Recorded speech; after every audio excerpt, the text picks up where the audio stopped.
Yep. So this was at Legends in Houston. It's a 1-3, and you're eight-handed.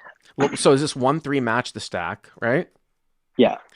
So Is I this was the place that got in trouble for not paying out or some shit like that? Not paying out their um chips, or is that some other place? I was like a lot of Houston Poker Club drama. I think it was the other place, but Okay. I know that um one Houston poker club wasn't like paying out on their chips. I've actually never played in Houston, but I don't know. yeah, Anyways, it was the other one. Like they shut down for a while. But they okay. ended up paying at the end. Okay. All right. So 1-3 match in Houston. Okay. Yep. So the villain's the effective stack at around 1500, and I barely cover. The villain in the under the gun opens to 20. Plus one calls, and I am in plus three with Ace Jack of Spades. I three bet to 100 to try to isolate. Ace Jack of Otherwise, Spades, right? Ace of Spades, yep. Jack of Spades. I like it. Three bet to 100. You guys are deep. 20 call. Okay. Mm-hmm. Fold back to the undergun who four bets to 300. Um, and then plus one folds, it comes back to me. Now, most of the time, I would probably just fold, but I thought we were deep enough and the price was pretty decent. So I do defend, but as of note, like there's rarely any four bets in this game, so it's very strong. Well, I mean, you did right. I mean, and then I mean, I think some people understand that there's a call in between, right? So it's not pure just him four betting. Like it would almost, I feel like, be more scary if it was heads up, right? He should be a little bit wider here. So 20 call, then you go to 100's 140, and then he goes to 300. It's like 420, like 200 for you to call if I'm doing it right. Actually, I might be doing it a little bit. You're getting about 2 to 1 here with position. I think I call, but it's probably close. It's probably one of the worst hands that I would call with. I mean, fold ace queen off, right? Maybe like continue with ace jack suited plus, maybe king queen suited plus, something like that to this sizing when it's 280 back for you. So you call. So it looks like the pot is 620, maybe 630, something like that, right? Yeah, I have it like around 624. Okay. Yep. So the flop comes Ace of Hearts, Nine of Diamonds, and the Four of Hearts. Ace of hearts, nine of diamonds, four of hearts. So front door flush draw. Okay. Yep. Yep. And undergun checks. So at this point, I'm thinking this is very much probably just kings, queens. So I bet around one. I bet 130 to try to get calls from those type of pocket pairs. And also, I think I'd be betting around this if I had a pocket pair myself to maybe get folds from maybe other pocket pairs later on.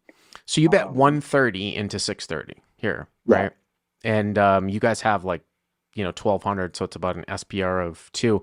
Yeah, I mean, I really don't mind it. I mean, I think sometimes you can check it back here.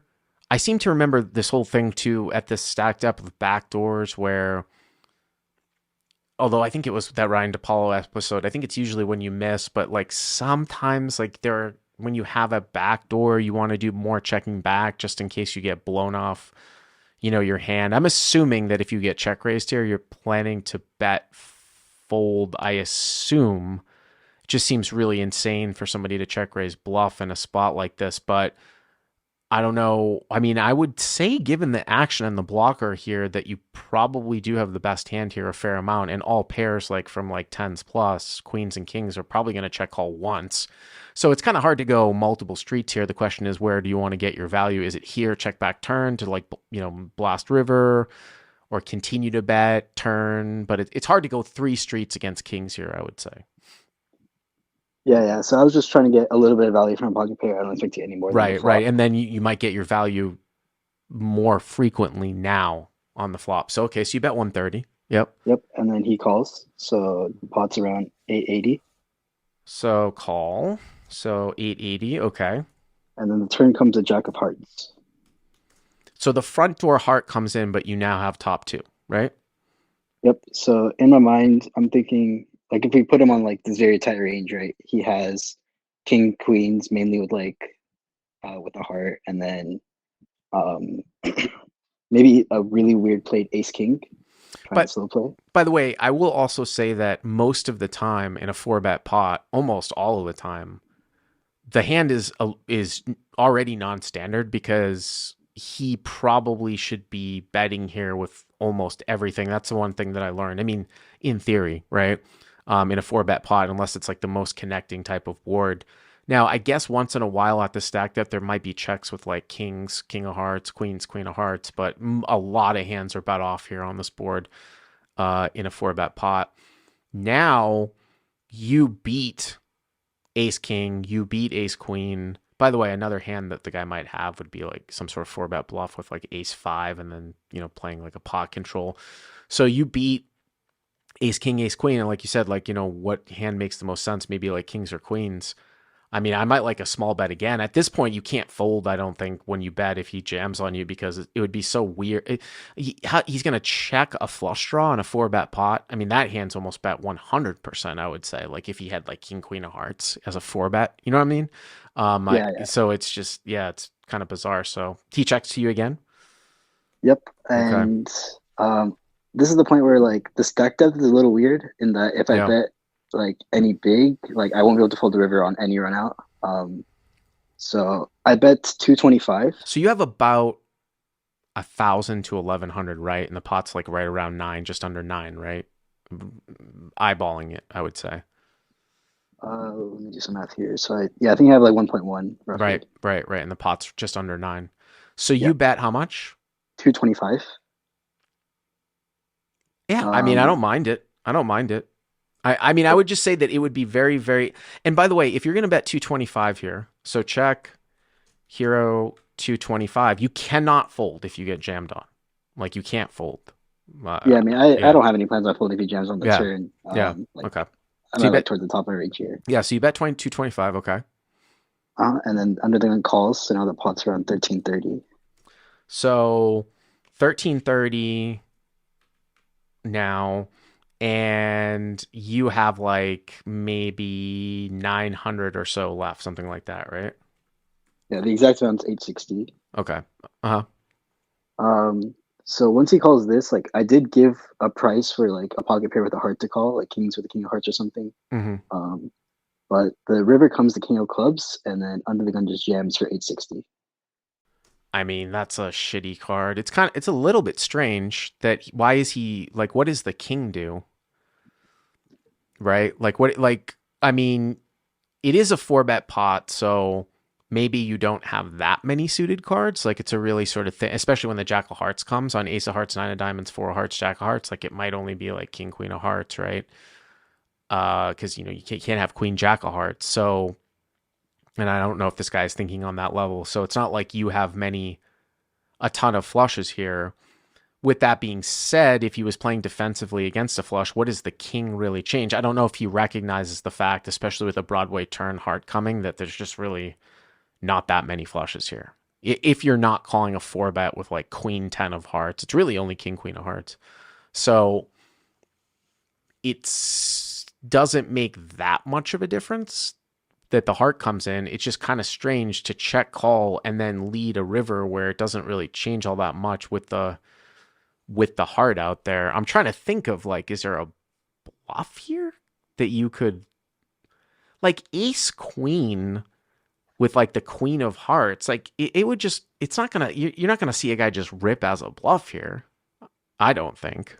You know what I'm Yeah, saying? this is like almost never a bluff, especially in this game. I would say, like concerning most players, like a 4-bet defend range might actually just be ace king and like jacks plus, and they're losing to all of that with any bluffs. So, and I don't think any of them would fold. Yeah, I mean, this is, I mean, Um, I'm just trying to think of some possible hand that he could arrive here with to bluff because it's such a good card for him in that sense that he could bluff a lot of hands, but he's got to get there though. I'm trying to think like what would it be? Would it be like Queens with the queens queen of with the hearts is queen the of only hand I hearts? could think of.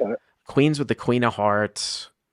I just again I can't even if that is logically sound to turn something like that into a bluff in this given scenario, I would way overfold here. Again, going back to, well, Solver says that queens with the queen of hearts is a bluff, so I'm calling, and I'm like, okay, that's going to be a losing call because that is something that, I had the luxury of seeing a lot of the hands, right? Even at high stakes when I do commentary, I don't even know if I've even ever seen somebody turn a hand into a bluff like this, like with queens with the queen of hearts in a given scenario in all the years I've done in commentary. So I think I would probably overfold in this spot. Yeah, so I did think fold. I couldn't find any bluffs like you were saying other than queens or the queen of hearts, and I'm Yeah. losing to all value. So I don't think like this river was that interesting in that like I do have to fold like everything, and if it does check to me, I just check back. But I ended up talking to this guy like You have afterwards. you do have to check back, right? I assume that if the river was a brick and he checked, you were going to go for value, right? But on the end here, you'd have to check back. I'm on board with you for 100%. Yeah, I'll jam any blink and then Yeah, yeah. um, check back this river. But I do end up talking to him after, and after I emailed this, I played with him again like 2 days ago. So we talked more about this hand. Hmm. So he does have aces here. Um, I would say it's a little weird played aces, but I do understand where He he's had going. pocket aces. Yeah, the one combo of aces left. Wow, that is interesting. And then he was what he thought that you might have run into like two pair at the end, or he didn't want it to get checked back. I don't know if it's interesting Um, hand. yeah, so he thought I was probably just like ace king or something, and that like once the turn comes to king or river comes to king, like I'm not folding. Or I guess like if I ever played kings like this, like I'm not folding either, right? Um, I so don't that know if was his he, mind, but again, I don't know how in depth people are thinking about these spots because they come up so rarely in live poker, like in a 1-3 game, like in a 4-bet pot. It's just, I don't know if this guy realizes that there aren't many flushes here. I mean, a lot of people will just look at the board and they won't because it's one of these things. I'll just throw something out to you. I mean, I've mentioned it many times that there's not many flushes in this scenario, but when you do hold top set and your opponent is betting the flop, right? Then and you say, well, what is my opponent's range of say betting the flop here if I hold top set? Well, he could have an ace, but he could also have a flush draw. And then when the flush comes in on the turn and he's still betting, and I still block a ton of the top pair, well, I'm still losing to a flush. And now when he rips at the end, if you have some flushes and those are the hands that you're going to call with, and you don't have kings, because kings probably wouldn't play it this way, then I'm not a huge fan of the line from him. yeah, we talked about it after, and we agreed that like his jam was kind of unfortunate that I had a specifically ace jack. Like if I have like ace king or whatnot, like he does get the value for the most part. Although I might even consider folding, although that would be very nitty to even consider that. But yeah, I think the more interesting line is that he was planning on jamming on any river almost other than a heart.